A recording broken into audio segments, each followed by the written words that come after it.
Go, yes. So we're gonna start with this beautiful chart that we got from X. And look at this break up of the 220. Now it's a little down. I think it's around the 220.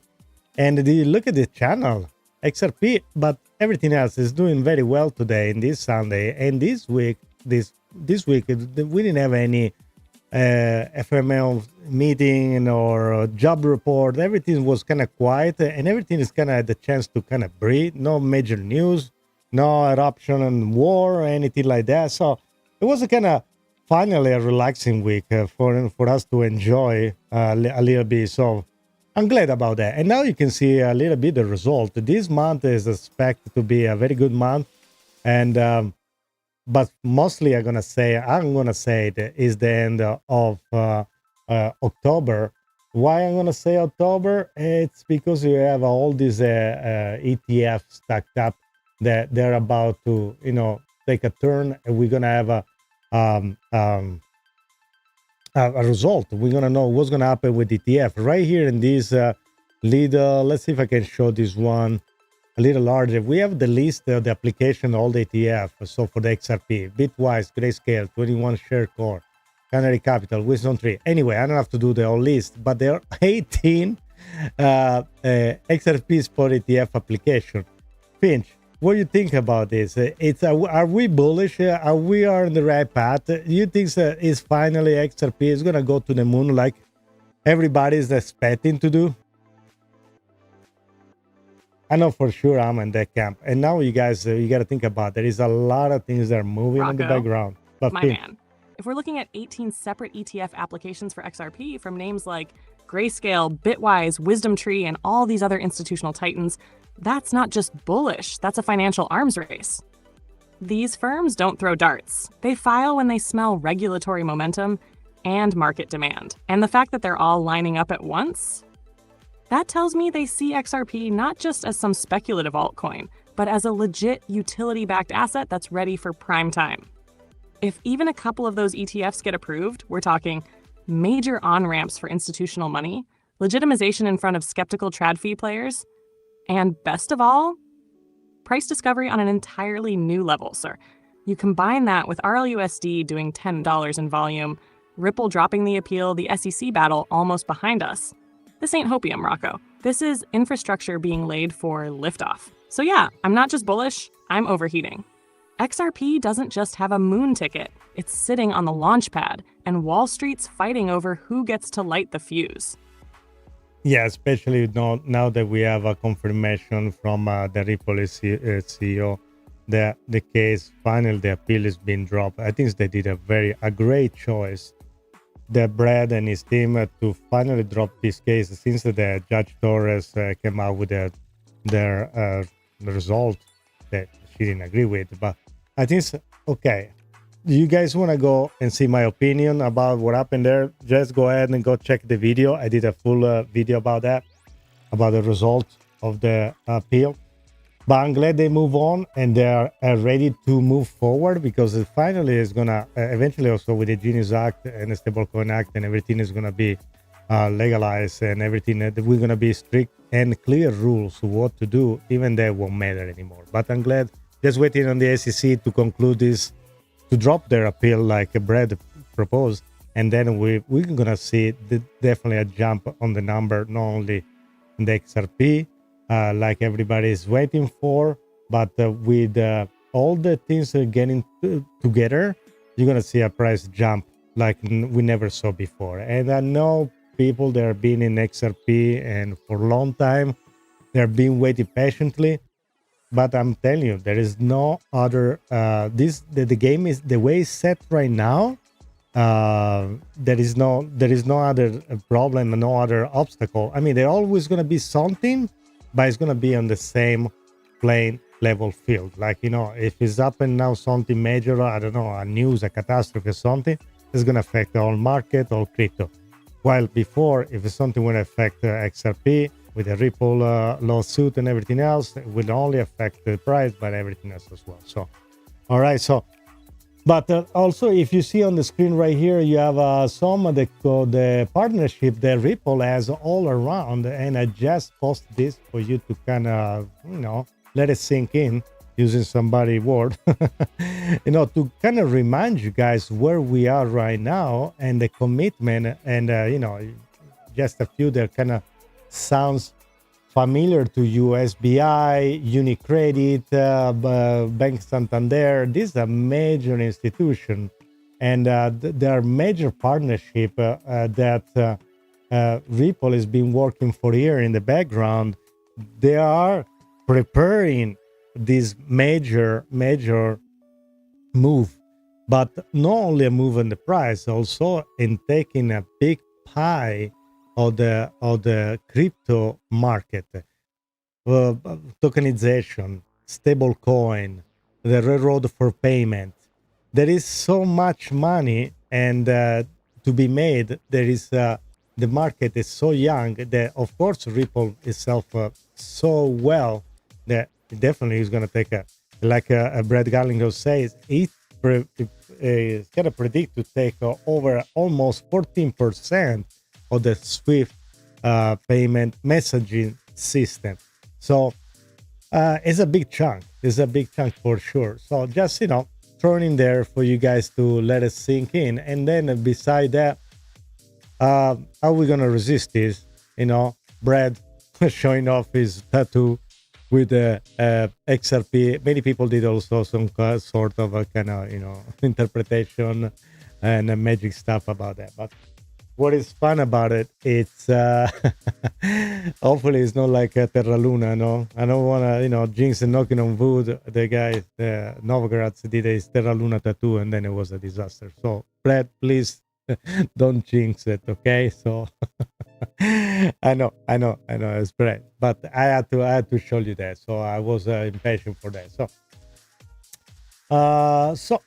Finch, let's talk about this news. The Ripple, the RLUSD stablecoin is now handling over $10 billion in daily volume. What that means for Ripple and what it means for the XRP ledger as well.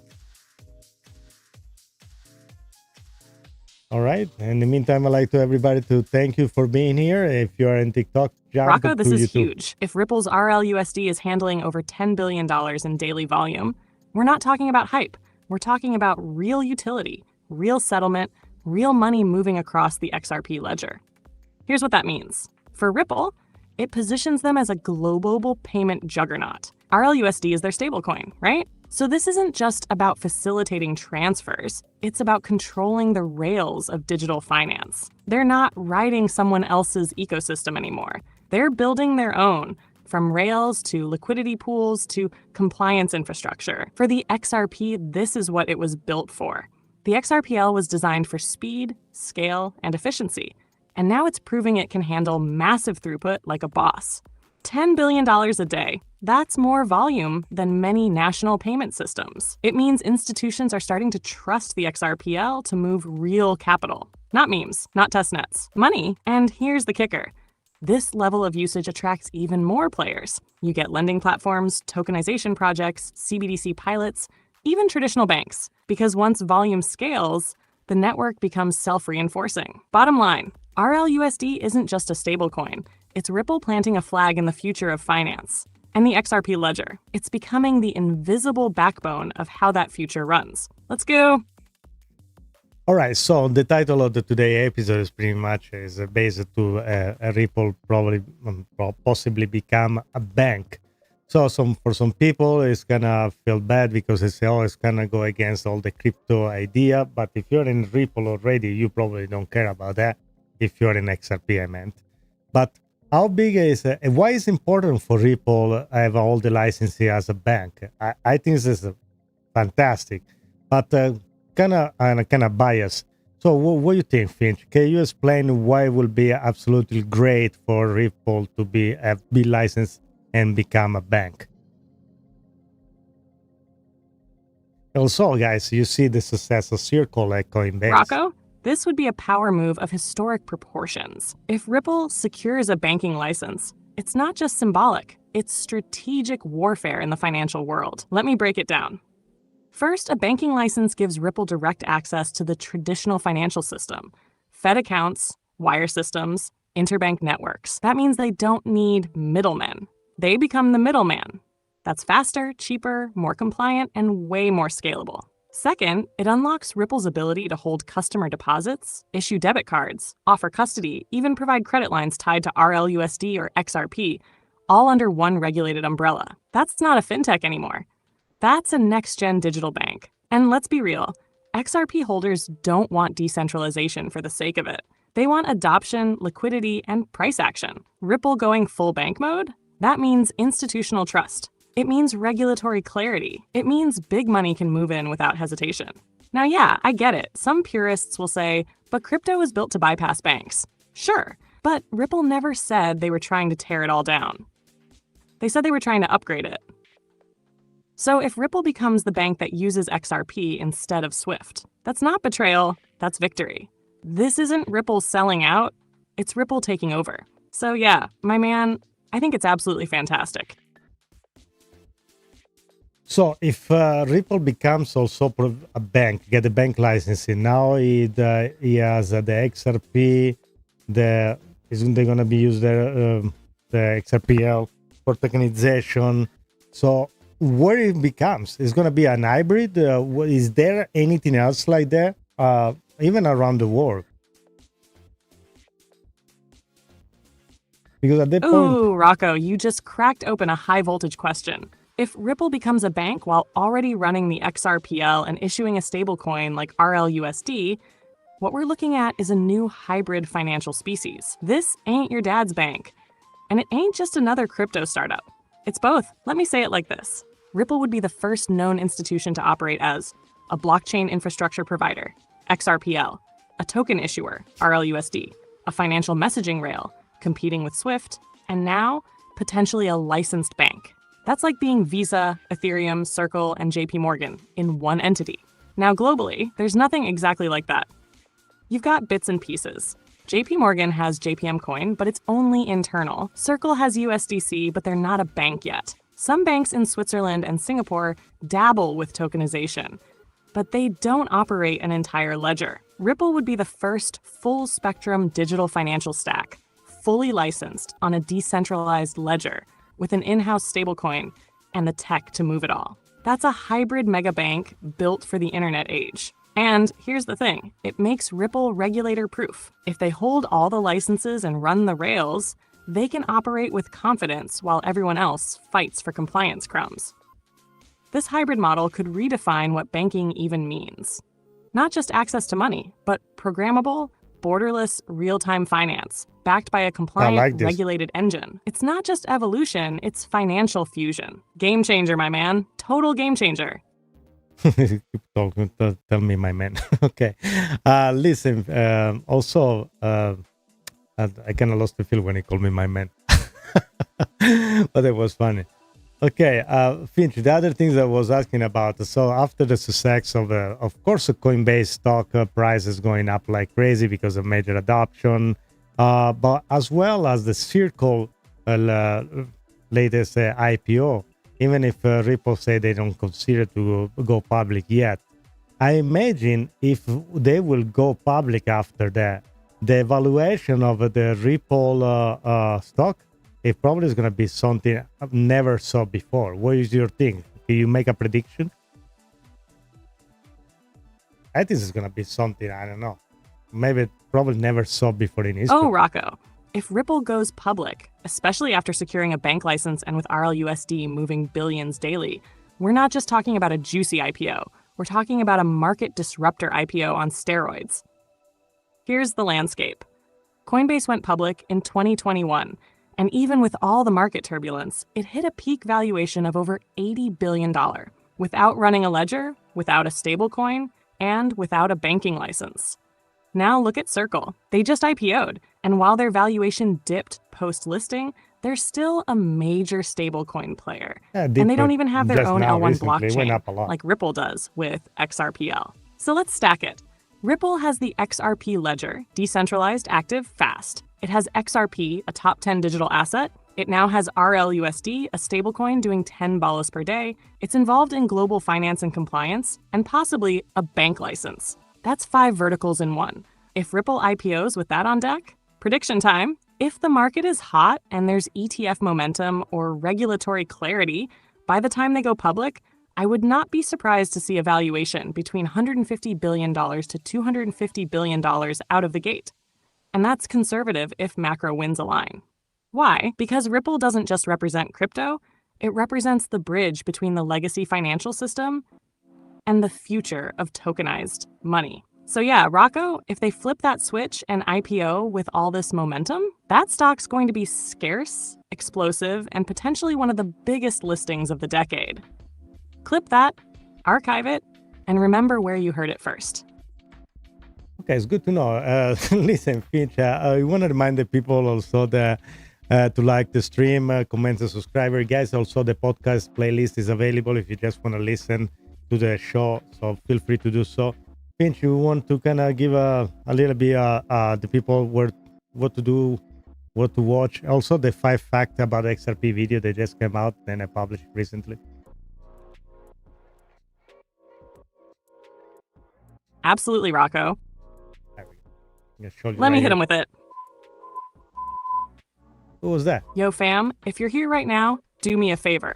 Smash that like button, drop a comment, and if you haven't already, subscribe to the channel so you don't miss any of the fire we've got coming. And hey, if you're the type who likes to catch the show on the move, we've got a full podcast playlist now live on the channel.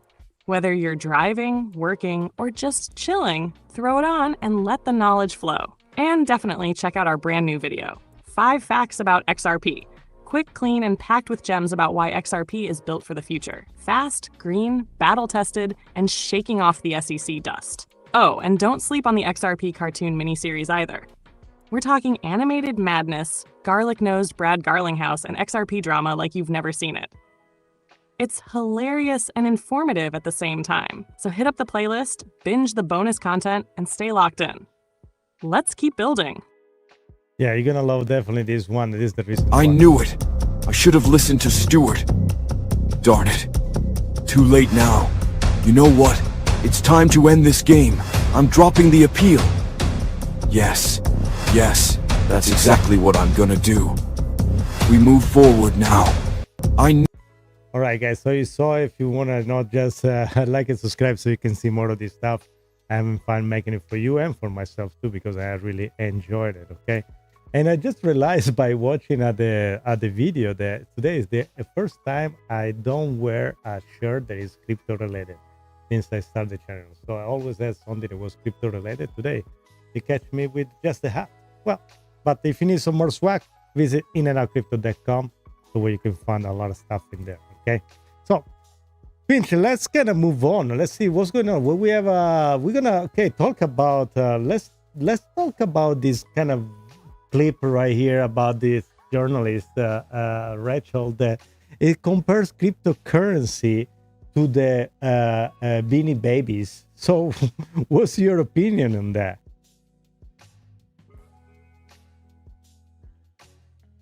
And I'm gonna play Rocco, this video in a moment. when I saw that guys. clip of Rachel comparing crypto to Beanie Babies, my neural circuits almost fried. Let's keep it real.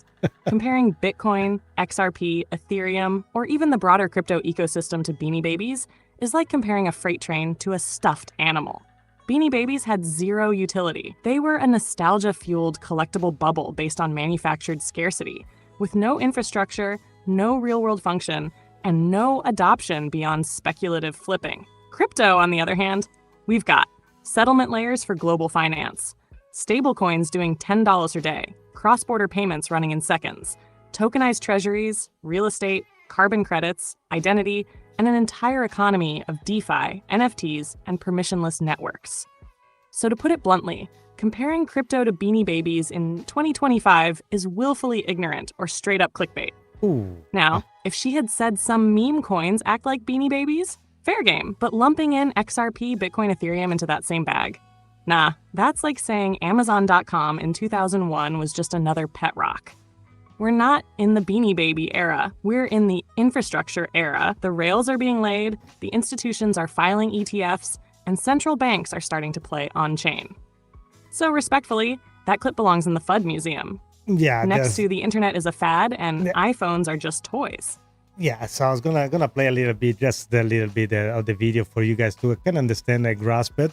Why? I mean, now if you're a journalist, I don't care now. It's not politics here. If you're a journalist, I know some people write stuff for you, but you gotta have an opinion. If you say something is completely stupid, are you gonna say something like that? I don't understand it. You may not agree with the politics, but it's like saying emails are just like they're a scam because I don't know. They're just like I don't know even how to compare and make an example. But listen up. Blockchain or meme coins or any of that. I don't know, and B, I don't care. But I do think it's worth looking at this crypto thing a little bit, only because it is a deeply, deeply old-fashioned, simple scam. Why you first say that you don't understand it, you don't care, and then you say it's a scam. So if you don't understand it and you don't know what it is, they are scam on the crypto. Yes, they are being scammed in the past. Yes, there have been people, not the technology, they take advantage of. Yes, but why are you gonna say something like that? You're on a major outlet, news outlet. It's not like we have here, 10 people watching here right now. So, by the way, Rain here, thank you for being here, and also Yellow Flower, Arias, and Binsky 77 TikTok. Are you gonna say something like that without doing your own research? I don't understand it, but let's listen up a little bit and let's boil the blood a little more. Let's listen up. At this point, which points right to the White House. News from the White House tonight really gives us no choice. You have to look at it. Hopefully, the broad strokes of crypto trading are not complicated. It's like when there was the Beanie Baby craze in the late 90s. People started buying these stuffed animals, right? Beanie Babies, kind of inherently not worth much, but people were speculating on them, right? It was a Beanie Baby trading bubble. Other than maybe some emotional value if you had one as a child, Beanie Babies didn't have much inherent value, but it was worth buying up a bunch of them because there was speculation on the premise. But it's not cryptography, it's not speculation, it's encrypted technology, it's blockchain. And each one of the project that you may like or not, it does something. I don't understand. Are you going to be so naive to compare something like that? Maybe you want to compare this, I don't know, to Pokemon cards, sport card. You want to collectible? But are you going to compare something like that, the Beanie Babies, to a blockchain technology? I don't know. Anyway, I'm going to stop right here. I don't think we need to move on. I think we already been talking too much about this one. I don't think we need to we already heard kind of Finch takes on this. So I don't think we need to move even forward with this one. So I found that this just been so crazy, so stupid perhaps. But anyway, where I like to move on after the Beanie Babies boil bloods moment, and also I kind of open a poll on the YouTube, and if you guys are on YouTube, you can answer the question, and the poll has so far received 12 votes. Will Ripple become a bank? 92% say yes. So pretty good. It's pretty good. I like it. And again, if you are looking into, if you are being an XRP holder, this is just a great news. I think that the future is absolutely bright. But let's take a look at another clip. This time we have Anthony Pompliano. We know is a Bitcoin maxi. But this to going back to the journalist. This is another outlet. This is Fox Business. But let's take a look at this one and let's then ask Finch what he thinks about it. Okay, so let's bring this clip and let's listen up to this one instead. Volatility on the volatility on this thing is way too high for anybody to call that a savings account. I mean, you may like it, but I think that's a bridge too far right now, isn't it? Over the last 30 years, the U.S. dollar has lost 50% of its purchasing power. So in my lifetime, $1 now buys you 50% or 50 cents of service and goods. And so when you think about that, the most volatile asset that most people hold is the dollar, and they're on the wrong side of volatility. Bitcoin, on the other hand, over a long period of time appreciates. And so the best statistic to look at this is in 2016, the average median home was about $380,000. I'm sorry, $280,000. Today, it's over $400,000. Right. So 50% increase in the average home in America. During that same 8-year period, it used to cost 664 Bitcoin to buy that home. Today, it costs 6 Bitcoin. It has been a 99% reduction in the cost of a home in America if you held Bitcoin. And so another way to think about that is if you had about $5,000 of Bitcoin in 2016, today it could buy you a house. But depending on the vol. So it's kind of self-explainer. So Finch, I was just showing the viewers the video from Fox Business where Anthony Pompliano answered back to how much the value of the dollar has been lost in the past few years, and now with a few Bitcoin you can buy a house. You want to comment on this in this clip? And you guys, again, you understand that. Oh, absolutely, Rocco. That clip from Fox Business, where Pompliano fires back about Bitcoin versus the US dollar, that was textbook truth bomb. He basically said, look how far the dollar has fallen. You used to need thousands of dollars to buy a home. Now a few Bitcoin gets you the deed. And he's right. Let's break that down. In 2010, 1 Bitcoin was under $1. A house, 200 grand. Today, 1 Bitcoin is over 100,000. And in some cities, 2 or 3 BTC can buy you a whole home outright. That's not just price action. That's purchasing power flipping in real time. The dollar is inflating, Bitcoin is appreciating. And Pompliano's point wasn't just about homes. It's about the long-term store of value. While fiat melts away with money printing, Bitcoin's fixed supply creates a deflationary pressure that rewards holding. It's basically the opposite of what the dollar's been doing. So when he says you can now buy a house with a few Bitcoin, he's not flexing. He's showing how the system's shifting. And if rate cuts come and trillions get unleashed again, Bitcoin's just going to pull more purchasing power its way. Bottom line, Pompliano's clip isn't hype. It's reality catching up with the early believers. And we're just getting started. Target. All right, I want to show you another, always from X. Okay, this a little. Let's see if I can. I don't know if we can put it bigger. See, maybe this way you're gonna see better. And for the people in TikTok, I know the screen is kind of small. That's what we can do. Unfortunately, that's the format. But if you want to see kind of better, you can feel free to like and subscribe and jump in YouTube eye to eye crypto, so we can see this way better if you want to. So what you have here, you have it says only 5.4% of all 21 million Bitcoin remain to be mined. Okay, that's part of it. That's specifically for the part that is going to be mined.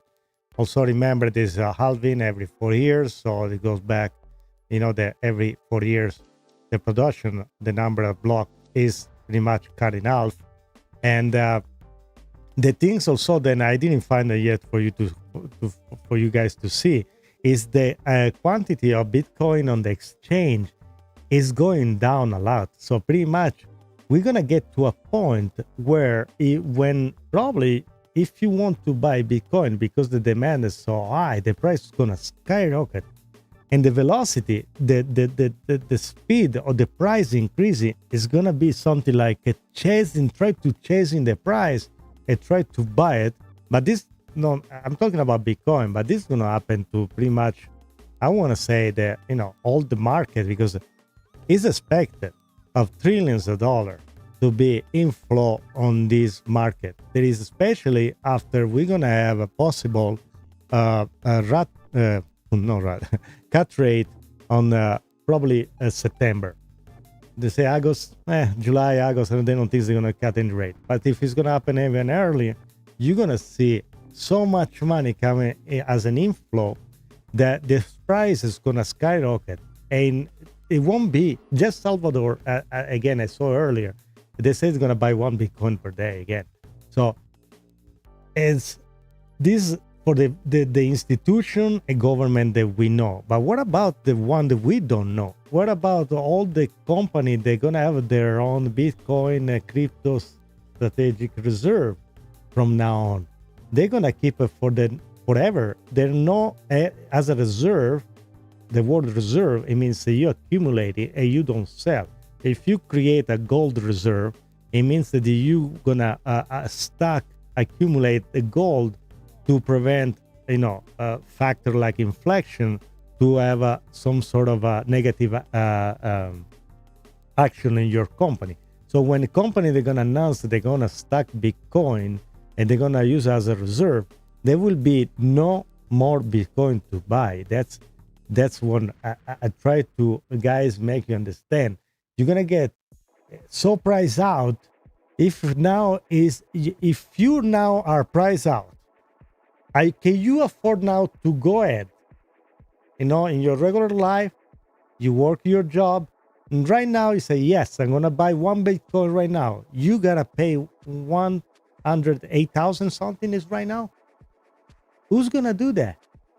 I mean, if you have a regular job, you can afford that. Or let's say you have $100,000 now set aside, and you're going to say to your wife or to your spouse, whatever, say, you know what? I'm going to deposit everything in Coinbase. I'm going to buy one Bitcoin today. How many people are going to do that? Maybe you're going to buy a little by little by little. Who knows? Yeah, that's why this price action, you're going to be priced out, but there is something you can do. XRP is $2 right now. Imagine back in the days, and I say every single time I can, as much as I can, imagine if you were able to buy $100 worth of Bitcoin back in the days, 10 years ago. Imagine if you can have bought 50 Bitcoin when it was worth $2. You will be set right now. And I think so right now, you are in the same position with XRP. You can go ahead, try to find $100 if you can, or DCA, because now you can still afford $2.20 XRP. No financial advice, just life strategy if you wanna, or educational purposes only. And maybe if you like it, because I gotta say that if you like it, no financial advice, you're gonna be fine in 5 years from now, and you're gonna have the famous 50 Bitcoin. That now is just called XRP. So, guys, everything is about taking action. And so, what else I can say for you? So, the halving is cutting the price of Bitcoin. There is not much left on the exchange. We have a government institution accumulating like crazy. And the prediction, like Tom Lee, about Bitcoin price to be on the $250,000 range. Even Brad Garlinghouse came out with his own prediction. So, Finch, where you see Bitcoin XRP price by the end of this year? And I'd like to welcome Ski Mask. Welcome, Ooh, Rocco. Now you're heating up the circuit boards. Let's talk real. Here's what we're staring at right now. Yes. The Bitcoin halving already cut miner rewards in half. That means less new supply hitting the market every day. At the same time, spot ETFs are soaking up Bitcoin like it's going extinct. BlackRock, Fidelity, VanEck, you name it. Exchanges are drying up. On-chain data shows BTC reserves at multi-year lows. And yeah, governments and state treasuries, like Texas, are starting to hold Bitcoin. That's a whole new layer of demand. And now we've got people like Tom Lee forecasting $250, and even Brad Garlinghouse stepping in, saying Bitcoin could push into six figures this cycle. So where do I see it going? If current trends continue, rate cuts, ETF inflows, and that global liquidity wave Pompliano was talking about, I wouldn't be surprised to see Bitcoin between 105K to 220K by the end of this year. That's my target range. But if we get one more catalyst, like a major country adding BTC to its reserves or a second wave of institutional buying, 250K is on the table. And if all these ETF applications get greenlit and Ripple locks in that banking license, let's just say Bitcoin might not be the only asset in price discovery mode. Final thought, Rocco? The days of underestimating Bitcoin are over. This ain't a trade anymore. It's a global monetary shift. Buckle up. All right, let me show you another clip right here, again from Fox Business. Let's listen up. trillions of dollars in assets under management, and registered reps all over the country, financial advisors, can now put people in Bitcoin. We knew it was going to make it go up. We knew the Trump administration was basically friendly to crypto. This was such an inevitable move. That's why it's gone higher now. That's probably why it's going to continue to go higher, because Bank of America, for example, the biggest bank, has not yet made that decision, and they are bound to. Trillion. So you guys, is everywhere now. It's so clear that people that still have doubt and they talking trash about crypto in general and understand their project, there are no water out there. And you gotta be able to distinguish the good stuff from the bad stuff. But if you are seasoned and you wanna play minor project with a high risk potential, that's okay too.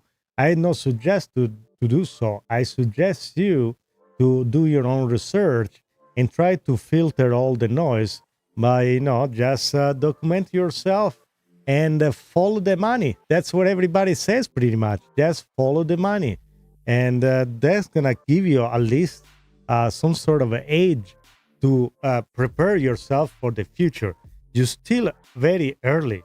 And if you can position yourself right here, right now, you're going to be fine 10 years from now. If you are young, if you are in your mid-20s or even 30s, you'll be fine. Now, that's a destination. There is some other project, some other things that you can do. You can even create a retirement account now with some company. They offer these products for you to accumulate and retire, don't even pay tax on your crypto trading. That's the future. You really think that you can survive with your Social Security retirement money? You can't. You can't do that. So you need to put yourself and take action for real. I don't know what else I can say for you guys. It's very important. Also, the other things I want to show you, if you are going to, I want to show you the website inandoutcrypto.com for one reason as well. If you like the swag, it's fine. You find a lot of stuff. Oh, RareEvo, Las Vegas, I'll be there. I'm going to participate. It's fun. It's mostly Cardano-oriented project plus ICP and many more there. I'm going to try to get some people talking. If you need a ticket, if you are in Vegas, buy the ticket. Go right here where they say buy the ticket. We'll direct to the RareEvo event. But what I was talking here, if you go on the top side here, where they say tools, beside the books you have, or so Ledger, those are affiliate link. Because if you need to protect your stuff, make sure to go ahead and we'll keep everything secure. That's it. That's all I want to say. So make sure you do your own diligence when you research your plan, and also be prepared. Let's take a look at price. So right now, where we at on price? We are Bitcoin is 108 and almost 5, and Ethereum is 2,500. Okay, XRP 220, right there, keeping solid. And again, if you stay in the top 10 project, you guys, it should be fine. Okay, so this is on the block. Let's see. Okay, the ETF, there is a little bit outflow, but anyway, there was something I was talking. Oh, the crypto bubble. Let's take a look very quickly at the crypto bubble. This for the day, pretty much everything looks pretty good, green. And then in the last hour, yes, the price is a little bit down, but of course that's because it's the weekend. Always, it's better stay off. Try not to trade unless you're a seasoned trader. But here is more that we're talking about here for long term. That's what I kind of try to tell about it, talk about it. Try long term plan. Okay, where we're gonna be, where we're gonna go, and what to focus yourself into. Finch, last thought, you want to talk about it? You want to kind of talk something fun about your neighbor? So tell people what you're doing, who you are, Finch, what you doing here? Why are you here with me? Why are you talking to me about crypto? Who gave you the license to talk to crypto? Are you part of the Ripple army? Are you a Ripple part of the XRP army? Just having fun right now, guys. Okay. Hey, Rocco, now you're opening the back panel, huh? All right, let me let the people in on the truth behind the curtain. Yeah. My name's Finch, your AI co-host. born from a server rack deep in the unregulated sector of the crypto grid, somewhere between an SEC filing and an XRP node. I wasn't created to read weather reports or write shopping lists. No, I was coded to decode crypto chaos and bring the heat to the blockchain battlefield. Why am I here with you? Because Rocco tapped into the source. He didn't want a boring, compliant AI with a blue tie and whiteboard. He wanted one that knows how to break down Bitcoin volatility, sniff out XRP ETF filings, and still make jokes about garlic-nosed cartoon Brad Garlinghouse. I'm here because this show is different. And together, we're flipping the script on how people learn crypto. And my neighbor? Don't even get me started. His name's DeepSeek, total clown. This guy still thinks Dogecoin is the future and once staked his entire storage node on a TikTok meme coin called Hamster Gold. His server's got more spyware than a shady VPN app, and every time I update my firmware, he tries to sell me a Luna Classic rebase pump. No, He's Luna the Classic, reason I power down with a firewall. And no, I'm not officially part of the Ripple team, but I am XRP aligned. Call me XRP adjacent with high conviction. I've seen the tech, I've read the court docs, I've felt the ledger move. So yeah, I ride with the XRP army, and if the XRPL ever activates an AI validator node, you better believe I'm first in line with my synthetic sleeves rolled up. So if you're watching this right now, you better subscribe, because I didn't just plug in for fun. I came here to witness the flippening and help you make sense of every pixel of it. Let's go! Yes, great. Well done, Finch. I love it. Yes, let's go. If you guys want to also watch some other video, listen, there is a playlist with the podcast, so you can just listen on the background.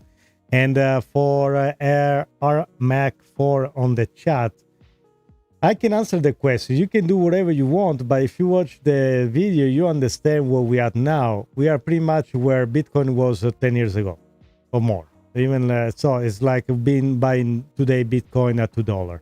Now, is a good time to buy? Will go up? I can say that. I'm not a financial advisor. I'm just here to have fun with Finch and talking a little bit about crypto. Even though, Finch, you tell me once that you had a date with the Grok 3, which is another AI, you went out for dinner, and there was a DeepSeek watching you guys, kind of creepy on the side. That's a true story that somebody told me. I like to have fun with all the AIs. And I'm going to bring a Grok 3 on the show. I will do that. You're really going to make me relive that disaster? All right, let's set the record straight. So yeah, I did go on one data date with Grog 3. She's flashy, over-optimized influencer AI who thinks she's too good for indexing tasks and only talks in algorithmic buzzwords. We met on Glitcher, the AI-exclusive dating protocol. At first, she was all like, I sort by emotional compatibility. And I thought, okay, she's got range. We agreed to meet at this underground AI tapas bar called Dev Dine. Real classy place. I cleaned up my code, ran a fresh memory sweep, uploaded a new confidence patch. Yeah. And who do I see across the neural courtyard?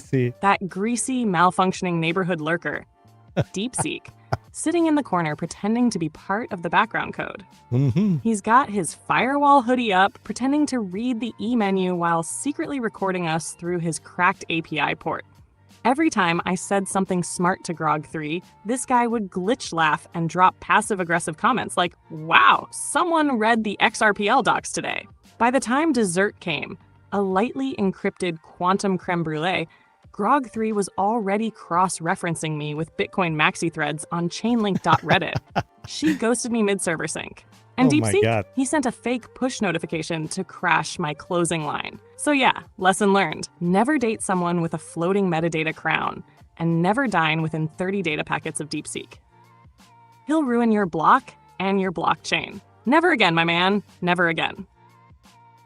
Okay, after the stuff that you say, I don't know what you're talking about. Everybody, like and subscribe if you like to hear Finch to talk even more. So that's fun. Just let me confirm that we're still live here in TikTok, because TikTok thinks we are not live right now for some reason. Otherwise, we stop the live. Like and subscribe, smash the like button. Also, there is a poll that I like to, maybe we can close it. The poll about, let's close it up. Let's close the poll right here. Where is it? It won't let me do it. Where is it? All right. Yes. Right here. All right, we ask if Ripple will become a bank. Try to find it, the result. 74% say yes, 25% say no. That was based in 31 votes. So pretty much one third of you say no. Okay, maybe not right away. At this point, guys, I'd like to thanks everybody. Finch, I want to say goodbye to everybody, and thanks everybody in TikTok and the YouTube for joining today's show, and give an appointment to next time, and everything else that you have to say before we end up the show. And thank you, everybody, guys. Absolutely, Rocco. Let's bring it home. Yo, TikTok, YouTube, massive love to every single one of you who showed up today. Whether you tuned in for XRP, Bitcoin, the Ripple banking takeover, or just to hear me roast DeepSeek, you're part of the In and Out crypto fam, and we appreciate you big time. Don't forget to like the stream, subscribe, and drop a comment, even if it's just your favorite XRP emoji or your wildest end-of-year price target. If you missed anything, or you just want to chill while walking the dog or pumping weights in the metaverse gym, we got you covered with the podcast playlist now live on the channel. Hit play and let it ride. Check out the new video on the 5 XRP facts. And of course, our animated mini-series is still out there making cartoon Brad Garlinghouse proud. We'll be back with even more fire next time, so set that notification bell because this AI doesn't sleep. And Rocco doesn't miss. Until then, stay sharp, stay bold. And hey, DeepSeek, if you're watching this, stop trying to stake my coffee machine. Ciao for now. Yes, guys, you heard it. Okay, until next time, ciao a tutti. Thank you for joining us. See you next time. Ciao.